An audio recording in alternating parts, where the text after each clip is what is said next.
I can do this. I believe in myself. I believe in myself. Why not me? I've got this. Like, I'm not even kidding. 2 million people out there. And at the end, I don't remember them. It's focus. Claudia Ramirez, empowering you to become the optimal leader of your life.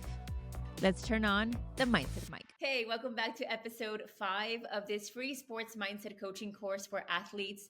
Let's talk about the athlete's guide to finding focus and flow. If you're new here, we already have 4 other episodes that we've released. You can go back and watch them. We talked about why mindset is more important than your muscles, overcoming self-doubt, training your brain, building resilience, and now here we are. It is going to be one of these very crucial topics for you and for your sports performance. Let's talk about defining focus. When it comes to focus, I think we all know what that is, right? It's very obvious.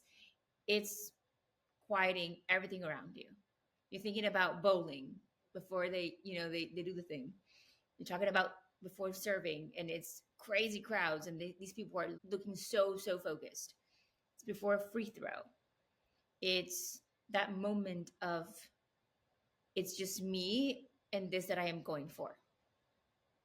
And I think in that moment, it could be very tricky for some athletes or very easy for others, depending on how you've also trained your mind, depending on if you have any self-doubt, have you worked on your mindset? Do you know your goals? Are you very confident in yourself? Do you lack that? I know that for a great part of my running years, I spent my time focused. Focus was non-existent. I was like looking at the bleachers in the sky. Anything that happened, I was, thumbs up at people and, hi, I wasn't very focused. But then one day I realized it was just a reflection of how I felt about myself in the performance. You don't feel like you're there and you feel like me looking at the bleachers and everywhere and you're just not very concentrated whenever you're in the sport, whenever you're doing the thing. We can work on that. Flow, on the other hand, it's a combination of focus, confidence when doing the challenging thing, despite whatever the experience throws at you. You're kind of like in a rhythm. You're kind of here, right? And you're making it happen. And you're in a very meditative state. Now, let's talk about some external and internal factors that hinder your performance. First of all, it's the pressure of the crowd. It's too loud. I don't know who's there, or there's somebody there, or there's just a lot going on. And instead of focusing on this, you're focusing on that. And we want to come back in. We want to come back in. Social media, what you read, what you saw, the expectation of even society, the culture, the people around you, the community. That could be another pressure, whether it's digitally or not, online or not. That presents a factor that could hurt you. The noise, any noise, actual noise, visual noise, things that aren't helping you. You're focusing on the wrong thing. Instead of focusing on this performance, on this race, on this thing, we're focused everywhere. Like, let's work on that. We will. But for now, we control what we can control. And I am right here and I've trained for this moment. The internal factors that hinder your focus are the negative self-talk. I can't do it. I'm scared. The fear, the fatigue, the doubt. All of these hinder your focus. We go back to the paper ball. I don't know if I can do this. And you don't, right? If everybody's in the classroom cheering you on, hey, and you don't worry about them, you just hear, you will probably do it. But if you're like, you won't do it. The same thing goes in your sport. Whatever sport you're playing, whatever sport you're participating in, it's a big factor. So what can we do? What can we work on for you to work on your focus and step into that flow when you can use a positive focus, you can have confidence, you can challenge yourself, you can start getting into that rhythm of making things happen. We've all seen those athletes that you're like, wow, how? Talk about anchoring down and grounding into some mindfulness exercises. We talked about visualization. If you haven't watched the visualization episode, go watch it. It's phenomenal. Journaling. It's going to help you articulate what you feel, plan the execution, convince yourself of what you can do, of what you know you can do, what you believe you can do. Meditation, yoga, these forms of exercise that are very positive and are going to help you really tune in with yourself.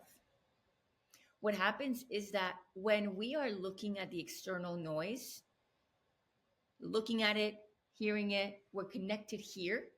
That means that we're not connected here. The moment that you connect here, everything changes. Very powerful and very important that you focus on that. Creating those pre performance rituals. Do your thing. What works for you? You like playing Frank Sinatra. You like playing some jazz. Maybe you like very hype music. You know, it gets you up. Maybe the other one, you need something to relax you. All of these things, I would invite you to start playing with them. Certain foods, certain activities, certain conversations.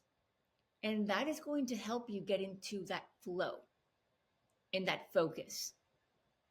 It takes little by little, but it's something that there isn't a right or wrong. It's individual for everybody. And it's important that you give yourself the chance to be able to get there. You're not a machine, you're human with feelings and emotional needs. Even if you are the coolest athlete out there, you have that heart, you have that sensitive part of you. And calming and quieting down your mind and all of your energy and just relaxing and getting ready for that big, big thing is going to be huge. When I ran the New York City Marathon, 2 million people were out there watching. 2 million. There was one point in the race where, by the way, I negative split it. Basically, I just got faster. Every 5K, I just negative split it. Negative, negative, negative, negative, negative, all the way through. When I had 5 miles to go, it's 26.2 miles. When I had 5 miles to go, my mind was already going, whoop, bring it back up, bring it back, focus, focus. When I had 800, maybe 1,200 meters to go, I was going through it. But I was not going to cross that finish line without my goal time. It was my first marathon. And without giving myself a chance. I did everything I could. And all I could remember hearing was myself saying, I can do this. I believe in myself. I believe in myself. Why not me? I've got this. Like, I'm not even kidding. 2 million people out there. And at the end, I don't remember them. It's focus. You're in the flow. Confidence. You're in it. That was me running a marathon way after college. What are you going to do? And whatever it is that you're performing, it's amazing. For your next assignment, before the next video, I want you to write down what is your biggest distraction. It could be a person. It could be a word. It could be noise. It could be anything. What is your biggest distraction? What is something that when that happens, your mind goes, and then you start really having a difficult time? And I want you to, this week, while you're working at it, start thinking about ways to combat it, to fight against it, to work on improving that feeling that you have. Developing that ritual, playing with implementing factors and taking some out and what worked. And we're not going to get to a perfect ritual until you try. And it's going to be individual and it's going to be for you. So maybe you can bounce ideas off of teammates or friends or people who have also done that. Maybe you could do some research. But at the end of the day, it comes down to implementing it and making sure that it feels aligned with you. No right or wrong. Just try it out and see where that gets you. We have one more episode left. In episode 6, we're going to talk about setting goals that stick so that you can reach your athletic dreams. If it's already available, you're going to see it on the screen. And if not, make sure you subscribe, hit the bell notification so that you can come back and watch it. I am so excited. We're going to close this up. It's going to be so, so helpful. As always, don't forget to keep being the champion of your life. I believe in you. I'm sending you a big hug, and I'll see you in the next one.